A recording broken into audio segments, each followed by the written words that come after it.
ফিরে আসা দ্বিতীয় পর্ব, পরবর্তী অংশ। 16ই জানুয়ারি, আর্মি ডে, আর্মি হেডকোয়ার্টার্স। আজ এখানে দারুণ সমারোহ। অফিসাররা সবাই ফুল ইউনিফর্মে উপস্থিত। অফিসারদের ফ্যামিলি মেম্বাররাও উপস্থিত রয়েছেন। ডায়াসে একে একে উচ্চপদস্থ আর্মি অফিসাররা তাদের বক্তব্য রাখছেন। আমি মেজর চ্যাটার্জির হুইল চেয়ারের পাশে বসে আছি। আমার শ্বশুরমশাই এবং শাশুড়ি মাও এসেছেন। মেজর চ্যাটার্জির পরনে ইউনিফর্ম। ইউনিফর্মে মানুষটাকে দারুণ হ্যান্ডসাম দেখাচ্ছে। তার থেকে আজ আমার এই দু চোখ যেন সরাতেই ইচ্ছে করছে না। আজ মেজরকে তার বীরত্বের জন্য ব্রেভারি অ্যাওয়ার্ড দিয়ে সম্মানিত করা হবে। গর্বে আমার বুকটা ভরে আছে। নিজেকে এই মানুষটা স্ত্রী ভাবতে দারুণ আনন্দ আর গর্ববোধ হচ্ছে।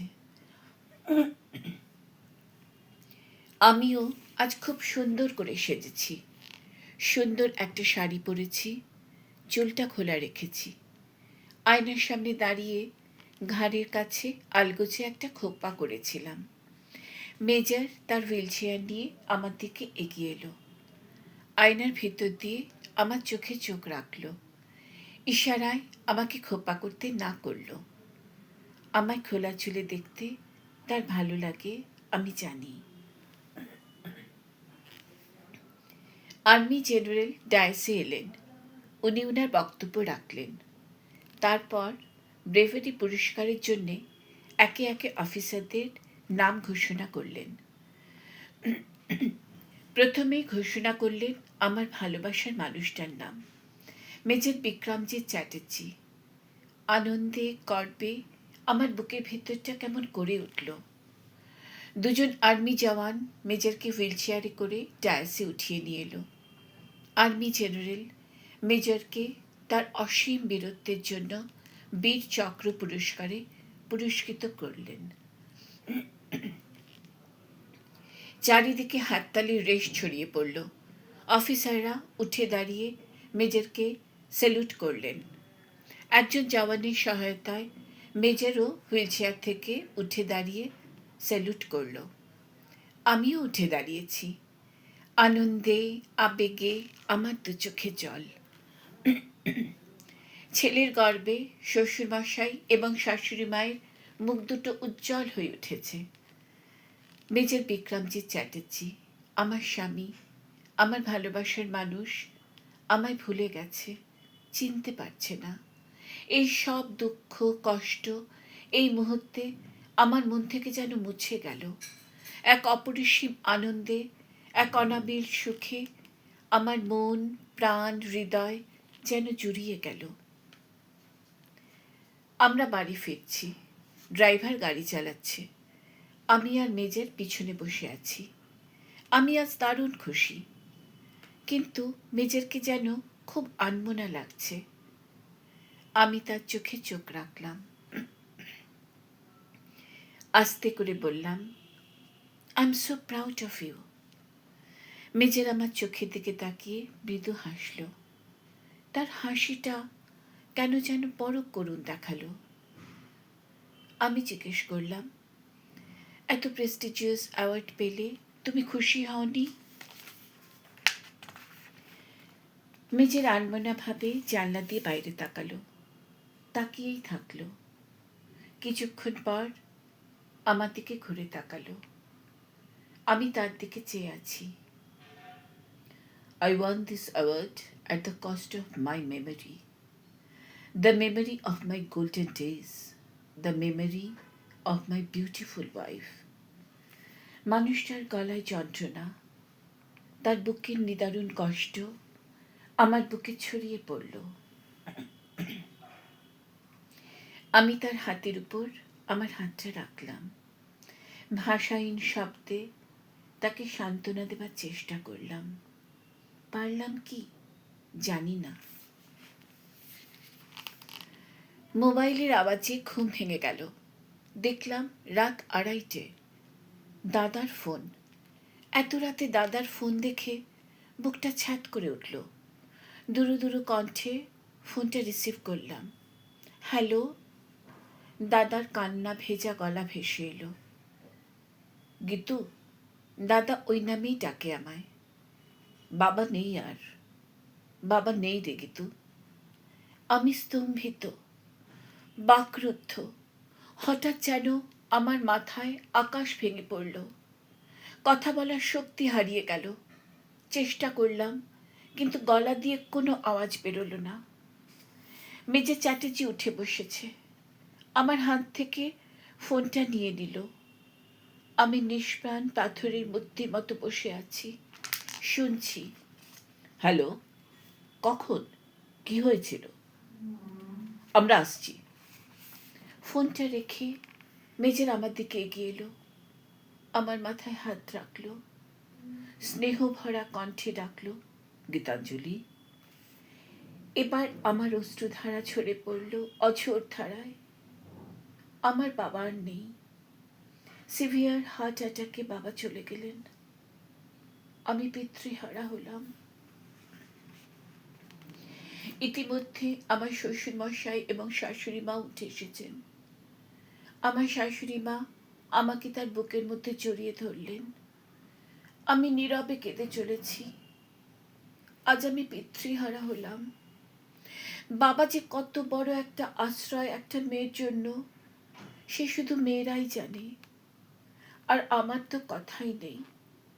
বাবার বড্ড আদরের মেয়ে ছিলাম আমি। ছোট থেকেই অত্যাধিক স্নেহ পেয়েছি বাবার কাছে। আমার মনে পড়ে না বাবা কোনোদিনও আমার উপর এতটুকু রাগ করেছেন বা আমাকে কখনো সামান্য বকাবকি করেছেন। যখন ছোট ছিলাম, অফিস থেকে ফেরার সময় বাবা সব সময় কিছু না কিছু নিয়ে আসতেন আমার জন্য। আজ বাবা আর নেই। আমার পৃথিবীটা যেন হঠাৎ কেমন শূন্য হয়ে গেল। বুকের ভিতর কি ভীষণ হাহাকার। মেজে চ্যাটার্জি, আমি আর আমার শাশুড়ি মা ভোরের ফ্লাইটে রওনা দিলাম। মেজর এখনো হাঁটতে পারে না, সুতরাং মেজরকে হুইল চেয়ারেই নিয়ে আসতে হলো। আমরা পৌঁছানোর পর বাবার শেষকৃত্য সম্পন্ন করা হলো। আমার মা আমাকে বুকে জড়িয়ে ধরে নীরবে কাঁদলেন। 3 দিন পর আমার শাশুড়ি মা এবং মেজর চ্যাটার্জি দিল্লি ফিরে গেল। মেজরকে নিয়মিত ড্রেসিং করতে হয়। তার পক্ষে আর থাকা সম্ভব ছিল না। আমার শাশুড়ি মায়েরও এনজিওতে অনেক কাজকর্ম থাকে।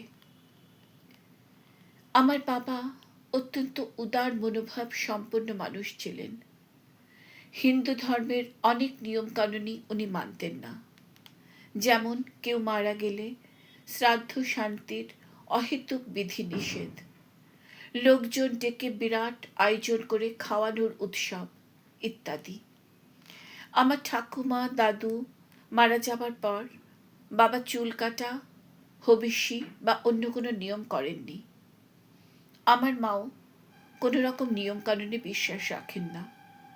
তাই বাবা মারা যাওয়ার পর কোনো বিধি নিয়ম পালন করা হলো না। বাবার উদ্দেশ্যে বাড়িতে একদিন পুজোর আয়োজন হলো। ওই দিন নিকট আত্মীয় স্বজন বন্ধু বান্ধবকে নিরামিষ ভোজন করানো হলো। গরিব দুঃখীকে কম্বল, বস্ত্র এবং খাদ্য বিতরণ করা হলো। দেখতে দেখতে 1 মাস কেটে গেল। মেজর চ্যাটার্জি রোজই ফোন করে, সব খবর নেয়। আমি নিজের অজান্তেই সারাটা দিন যেন অপেক্ষা করে থাকি কখন তার ফোন আসবে। ফোনের ওপার থেকে যখন তার গলাটা ভেসে আসে, গীতাঞ্জলি, আমার তৃষিত হৃদয় মন যেন জুড়িয়ে যায়। আজ থেকে দাদা বৌদি অফিস যাওয়া শুরু করলো। দাদা বৌদি অফিসে বেরিয়ে গেছে। আমি আর মা ড্রয়িং রুমে বসে চা খাচ্ছি। মা বললেন, গীতাঞ্জলি, এ কদিন তো তোমার কোনো খবরই আমি নিতে পারিনি। একটু থেমে আবার বললেন, তোমার আর মেজরের সম্পর্ক এখন কিরকম? আমি একটু সময় নিলাম ভাবতে। আমাদের সম্পর্কটা সত্যি কিরকম? তারপর বললাম, আমার হাজবেন্ড মেজর বিক্রমজিৎ চ্যাটার্জি ফিরে এসেছে মা, কিন্তু আমার ভালোবাসার মানুষ মেজর চ্যাটার্জি ফিরে আসেনি। মেজরকে জানানো হয়েছে আমি তার বিবাহিতা স্ত্রী, আর তাই মেজর একজন ভালো হাজবেন্ডের রোল প্লে করে চলেছে। এর মধ্যে ভালোবাসার কোনো ভূমিকা নেই। মানুষটা শুধু আমার জন্য আমাকে ভালোবাসতে চায়, সেখানে তার নিজস্ব কোনো অনুভূতি নেই। তার সকল অনুভূতি বিস্মৃতির আড়ালে কোথায় যেন হারিয়ে গেছে। আমি তার গভীর দুচোখে আগের সেই ভালো লাগা, ভালোবাসার আবেশ খুঁজে বেড়াই। হ্যাঁ, আমি তার উদাসীন দুই চোখে ভালো লাগা খুঁজে পাই, কিন্তু ভালোবাসা খুঁজে পাই না মা। আমার গলা বুঝে এলো, দু চোখ জলে ভরে গেছে। মাও সজল নয়নে চেয়ে আছেন আমার দিকে। আজ এই পর্যন্তই।